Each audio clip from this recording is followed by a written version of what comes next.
Bonjour à tous et à toutes, j'espère que vous allez bien. Aujourd'hui, on se retrouve pour le débrief du Raw d'après Fastlane 2019. Qu'est-ce qui s'est passé? Des surprises, des rebondissements, ou alors pas grand-chose. C'est ce que nous allons voir tout de suite. Juste avant, je vous invite à aimer la vidéo, à commenter et à partager et à vous abonner à la chaîne si le contenu vous plaît. Bien évidemment, on passe tout de suite à ce débrief de WWE Raw du 11 mars 2019. Tout de suite. Le show commence avec les victorieux du main event de Fastlane. The Shield qui arrive. Roman Reigns dit que depuis ces derniers mois, il a réalisé que la vie est très courte et demain n'est pas garanti. Si hier soir était son dernier soir en tant que le Shield, il n'a aucun regret. Il n'a aucun regret car il était sur le ring avec des gens dont il aime, Dean Ambrose et Seth Rollins. Reigns dit qu'on est dans l'aventure de WrestleMania, The Road of WrestleMania, et c'est bien eux qui vont devoir régler leurs histoires et leur business. Dean Ambrose dit que lui aussi a son business à régler, même si on ne sait pas qu'est-ce que c'est, contre qui il sera à WrestleMania, s'il sera bien pour WrestleMania. La grande question, le point d'interrogation est sur cet homme, Dean Ambrose, vu que son contrat se termine juste après WrestleMania, donc quelques jours après. Donc voilà, la foule chante aussi de briser la bête, de break the beast, donc on va dire ça en anglais. Donc on parle bien de Brock Lesnar et Reigns dit que Rollins va faire ça et battre Brock Lesnar pour le championnat universel. Le monde entier va chanter Burn It Down. Ces trois lettres qui font que le sport, divertissement, font que la WWE est là et font le signe du Shield, les 3 points réunis. Le Shield, une dernière fois renouvelé, une dernière fois réuni. Reigns et Ambrose quittent en coulisses alors que Rollins reste sur le ring pour sa rivalité avec Brock Lesnar. Parce que oui, même s'il n'est pas là, il doit construire tout seul cette rivalité à deux. C'est très difficile. Ça fait quelques semaines qu'il s'exerce dans cette chose et c'est vraiment très difficile. Donc Paul Heyman arrive et dit que oui, Brock Lesnar, Rollins dit que ce Brock Lesnar a eu de la difficulté à affronter Daniel Bryan et l'a poussé jusqu'à ses limites par AJ Styles. Ce Brock Lesnar était si près de perdre contre Finn Balor au Royal Rumble. Heyman dit que c'est touché, même coulé, j'ai envie de dire. Rollins dit que son client semble avoir des problèmes avec des gars de sa grandeur et de son style, avec respect pour Bryan, AJ et Balor. Il n'y a qu'un seul homme qui peut battre Lesnar, et c'est Seth Rollins. Burn it down. Il ne reste seulement que 3 semaines pour parler car WrestleMania est dans quelques jours. Déjà, après Royal Rumble, après l'Elimination Chamber, après Fastlane, on arrive bientôt à WrestleMania. Et là, on est dans le vif du sujet et c'est tellement excitant. Donc voilà, la joute verbale arrive.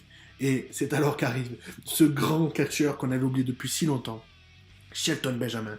Et c'est un match entre Seth Rollins et Shelton Benjamin.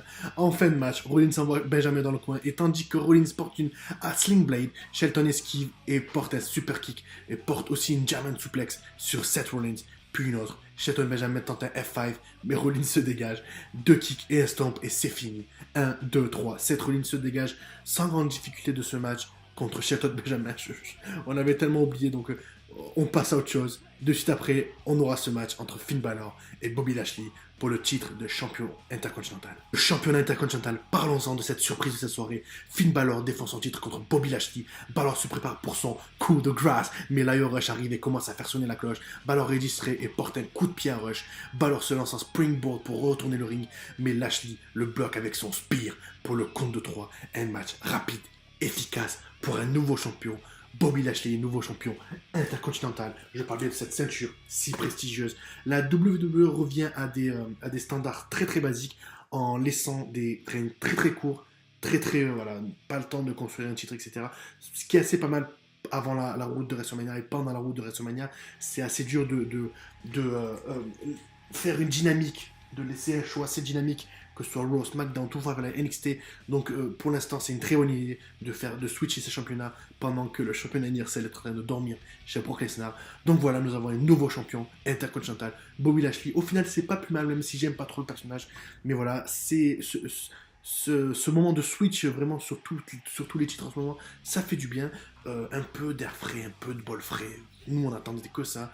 Donc après, Lio Rush et Bobby Lashley célèbrent. Petite scène assez drôle encore, comme Shelton Benjamin, on décide de faire ressortir les jobbers. Donc Ronda Rousey arrive, la championne féminine de Raw, veut parler de Becky Lynch et de Charlotte Flair et de ce match de légende qui arrivera à WrestleMania 35 entre ce triple threat qu'on attend avec impatience et qu'on attend depuis 6 mois entre Ronda Rousey, Charlotte Flair et Becky Lynch. Et juste après, la jobbeuse, Dana Brooke arrive sur la scène. Brooke dit qu'elle n'a plus rien à perdre maintenant. Elle ne va pas laisser Rosie manquer de respect à la WWE et l'univers de la WWE. Elle ne va pas laisser Rosie manquer de respect à la division féminine, etc., etc. Mais elle se fait enchaîner de coups par Ronda Rousey. Exactement. Elle repart dans les vestiaires grâce aux arbitres. Personne ne peut arrêter Rosie. Je pense que elle est plus heal que jamais et on adore vraiment ce personnage. Juste après, on a la Aleister Ricochet, la Blackochet, l'équipe des Blackochet, Aleister Black et Ricochet contre Bobby Roode et Chad Gable. Et encore une fois, Aleister Black et Ricochet font la sensation en gagnant encore un match. Et ma foi, ça fait du bien. Ça fait du bien parce qu'ils sont invaincus. Je pense qu'à SmackDown, il y aura ce match, il y a ce match entre The New Day, The Hardy Boys, The Bar et cette équipe d'Aleister Black et Ricochet. Ils sont encore capables de gagner, mais je pense que là, les Hardy Boys seront là pour dire hey, Pep, laisse faire les grands, point final, et laisse faire les grands. Juste après, on a le droit à ce Moment of Bliss sur ces longs fauteuils rouges avec Alexa Bliss, où la déesse de Raw, the Goddess of Raw, doit révéler le nom de l'hôte de WrestleMania. Bon, ça a été, elle révèle que c'est elle-même, hein, Alexa Bliss, qui révèle que ce sera Alexa Bliss, la hôte de WrestleMania 35. Bliss dit que tout le monde parle de son scoop qui sera la hôte de WrestleMania cette année. On a déjà eu Kim Kardashian, mais on mérite quelqu'un de mieux qu'une star de télé-réalité. The Rock, mais cette année ce sera encore plus électrisante que The Rock et de Electrifying Man. On aura mieux que de New Day, mais cette année il y aura plus de pouvoir et de positivité. Donc cette année l'hôte sera Alexa Bliss. Donc oui, non, je pense qu'il y aura des rebondissements, je pense pas que ce sera la seule, mais voilà, c'est bien d'avoir Alexa Bliss qui a été carte du ring depuis quelques mois, depuis même beaucoup de mois là, et on l'a juste vu au Royal Rumble, c'est tout. Donc voilà, la grande annonce a été faite. Juste après, on voit Braun Strowman qui est dans ce... Pourquoi Braun Strowman, pourquoi On le voit sur le parking. L'homme, donc ce Colin et Braun Strowman sont devant une voiture et Colin dit, voilà, il lit une lettre en disant qu'on lui donne cette voiture. Donc, enfin, j'ai envie de passer à autre chose parce que je suis assez excité de ce qu'on va faire de Braun Strowman à WrestleMania et de ce qu'on ne pourrait pas faire. Et il éclate cette voiture. Comme d'habitude, il fait du Braun Strowman, limousine, voiture, camion, ambulance. Tout est bon à casser chez Braun Strowman. Tout est bon dans le cochon, tout est bon dans le Strowman. Donc voilà, juste après on a une petite joute de Elias qui est sur le ring et dit que Strowman n'a pas aimé son cadeau.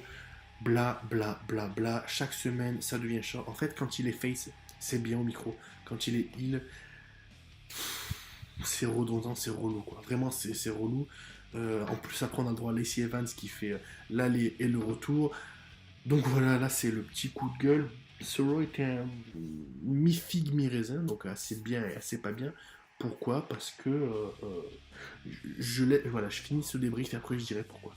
Juste après, on a Nia Jax accompagnée de Tamina contre Natalia accompagnée de Beth Phoenix. Là aussi, pareil, Nia Jax, pourquoi Elle gagne par DQ parce que elle a pas de disqualification, parce que elle part en coulisses et donc par des contacts extérieurs. Au fil en coulisses encore une fois, où la bagarre éclate entre Nia et Tamina, d'un côté où les championnes féminines Bayley et Sasha Banks. Sasha Banks ont le choix, en tant que championne par équipe de la WWE, d'affronter n'importe quelle équipe de SmackDown, de Raw et de la NXT, et elles affrontent les mêmes personnes depuis même avant cette création de ceinture. Super, génial. Donc, si je vous propose de passer, est-ce que ça vous dit? Ouais, voilà, bref, ça, on passe. Et là, on voit Batista en costard, élégant comme jamais, mais le piercing en trop, qui fait ce face-à-face avec Triple H. Je vais vous épargner tout ce qu'ils se disent, donc oui, là, je suis le meilleur, c'est toi le meilleur, bla bla bla. L'évolution, pas l'évolution, Ric Flair, pas Ric Flair, combien de fois il y a eu de la compagnie, tout ça pour dire que oui, c'est officiel.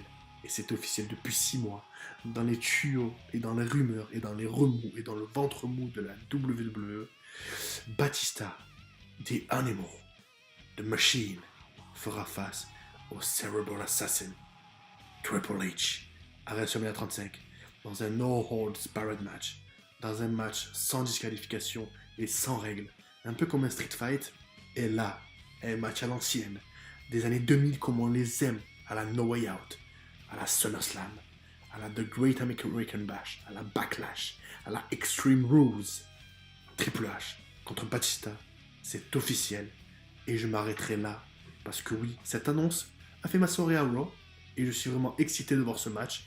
Tout le monde dit oui, c'est des vieux, Batista à 50 ans, Triple H à 48 ans.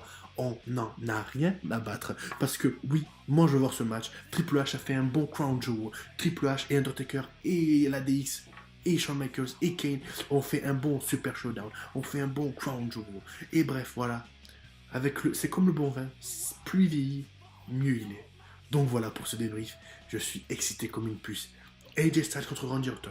Batista contre Triple H, Ronda Rousey contre Charlotte Flair contre Becky Lynch, Daniel Bryan contre, on sait pas encore, peut-être Kofi Kingston, peut-être Mustafa Ali, peut-être on sait pas.